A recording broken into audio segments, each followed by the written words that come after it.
Assalamualaikum warahmatullahi wabarakatuh. Selamat datang kembali guys di channel Trader Efek. Oke, kita akan belajar kembali, kita akan sharing kembali tentang teknik APK. Apa itu teknik APK? Sebenarnya bukan hal baru. Teknik APK sebenarnya saya khususkan untuk saya pribadi untuk pengingat saja. Artinya teknik ini sebenarnya ya daur ulang. Baik itu smart money concept, ICT, atau price action. Ya, sebenarnya teman-teman kalau sudah paham salah satu dari itu, ya sebenarnya teknik APK itu ya itu. Bukan saya menemukan teknik sendiri atau gimana, bukan. Itu hanya saya gunakan untuk mengingatkan diri saya sendiri, semacam SOP lah, setup yang saya punya. Karena apa? Arah. Ya, arah. Ketika saya mau trading, saya harus tahu arahnya dulu. Kemudian setelah saya tahu arahnya, maka saya harus punya pijakan sebagai landasan saya tempat untuk entry. Dan sebelum entry saya harus tahu konfirmasinya.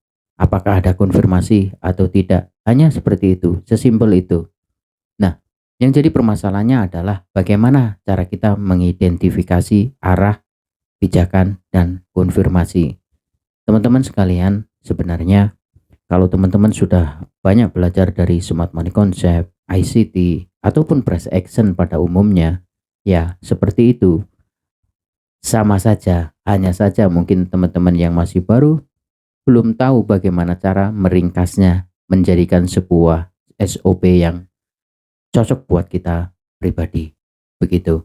Nah, dalam teknik yang saya pahami, SOP yang saya pahami, yang saya kemas dalam bentuk APK, di mana APK hanya adalah arah, maka arah di sini saya berfokus pada yang namanya liquidity. Jadi arah itu adalah bagaimana cara kita mengidentifikasi liquidity.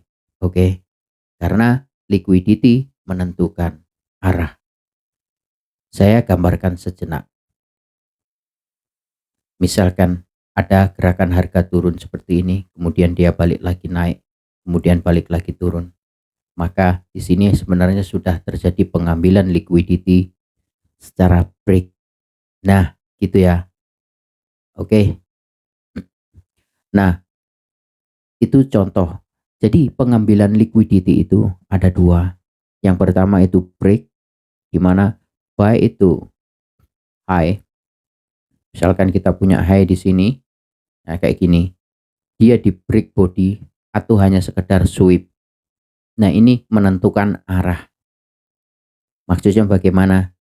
Ketika support resisten atau liquidity eksternal itu di break dengan close body, baik di atasnya atau di bawahnya. Jika support harus di bawahnya misalkan, kalau resisten itu di atasnya, maka arahnya kemana? Arahnya adalah follow trend, artinya masih akan melanjutkan trennya. Begitu. Lalu bagaimana dengan support resisten atau buy set, sell set liquidity yang di break hanya shadow saja? Ini artinya akan terjadi pembalikan arah atau reversal. Ya, seperti itu aja. Oke. Jadi cara mengidentifikasinya seperti itu. Jadi kita harus paham mana itu arah. Nah, kalau kita menggunakan time frame kecil, time frame besarnya misalkan H1 bukan daily, kita lihat nih. Di sini ada gerakan turun yang signifikan. Maka gerakan ini disebut sebagai ekspansi ya. Ini adalah ekspansi. Oke. Ekspansi kemana? Ekspansinya turun. Nah, kalau ekspansi turun, maka trennya adalah turun. Selama nggak ada harga yang berhasil close di atasnya high ini, high sini, maka kita bisa mengasumsikan bahwa tren masih turun untuk skala H1 ini. Oke. Nah, lalu gerakan naik ini apa? Gerakan naik ini adalah pullback. Ini adalah pullback. Nah, arahnya gimana? Nah, disinilah letak gunanya teknik APK atau setup yang saya pahami. Jadi, teknik APK itu sebenarnya adalah setup. Kalau kita sudah tahu, oh ini sedang ekspansi. Lah kalau kalau kita nggak tahu ekspansinya gimana gimana? Kemana maksudnya gitu. Belibet ya, tapi nggak apa-apa. Artinya teman-teman yang penting paham. Kita sudah tahu ini ekspansinya ke bawah. Kalau kita misalkan lihat chart kok nggak tahu ekspansinya kemana atau mungkin lagi sideways, ya tinggalin. Cari chart yang lain atau pair yang lain. Nah, di sini kita sudah menemukan bahwa ekspansinya turun, trennya turun. Artinya gerakan ini adalah pullback. Kalau gerakan ini adalah pullback, maka kita akan entry sell ketika pullback sudah berakhir. Tandanya pullback berakhir apa? Nah, kita gunakan teknik APK. Apa itu? Arah pijakan dan konfirmasi. Bagaimana caranya? Nah, kita mengidentifikasi di mana liquidity dibentuk. Oke, di mana liquidity dibentuk. Nah, misal di chart yang kita lihat ini, saya gedein seperti ini, ya kan? Kita bisa melihat bahwa di sini terakhir high, oh sorry, ya itu adalah terakhir high dibentuk kemudian ini. Jadi ketika dia membuat gerakan naik ini ada dua high yang dibentuk. Nah, dua-duanya itu liquidity. Oke, dua-duanya itu liquidity. Jadi ini adalah high. Kenapa ini saya katakan high? Ya, saya matikan dulu sebentar. Apa namanya ini? Magnet. Gimana kau magnet? Aduh, sini ya. Oke. Sebentar. Magnet. Berarti nggak usah pakai magnet ya. No magnet atau weak. Oke. Jadi, kenapa ini saya katakan ini adalah high ya? Oh, ntar dimatikan aja lah. Disable. Oke. Oke. Kenapa ini saya katakan ini adalah high? Oke. Adalah dengan melihat formasi 3 candle. Oke. Gimana? Di sini, ini candle hijau ini. Oke, candle hijau yang ini. Bagaimana ya cara nandainya? Ya, ini ya. Candle hijau ini, yang ini, kemudian sama yang ini, sama yang ini, di tengah-tengahnya membentuk high. High. Nah, ini lebih rendah. Maka ini saya katakan ini adalah high. Kemudian yang ini juga high. 1, 2, 3. High. Maka ini adalah liquidity. Jadi dua-duanya itu liquidity. Nah, dua-duanya itu liquidity, bedanya apa? Bedanya adalah liquidity yang ini sudah disapu oleh candle ini. Cara nyapunya gimana? Cara menyapunya dengan shadow. Artinya dari sini kita sudah memahami bahwa arahnya mau reversal. Kalau ini arahnya gerakannya naik, pullbacknya naik, maka reversalnya kemana? Ke bawah. Kalau arahnya sudah ke bawah, berarti dia sudah sinkron dengan ekspansi utamanya. Oke, lalu kita butuhkan apa? Pijakan. Nah, di mana pijakan? Oke, kita teliti candle demi candle yang ada di sini.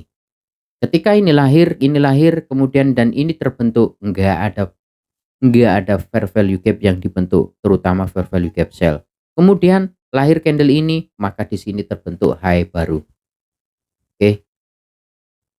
Dan ini juga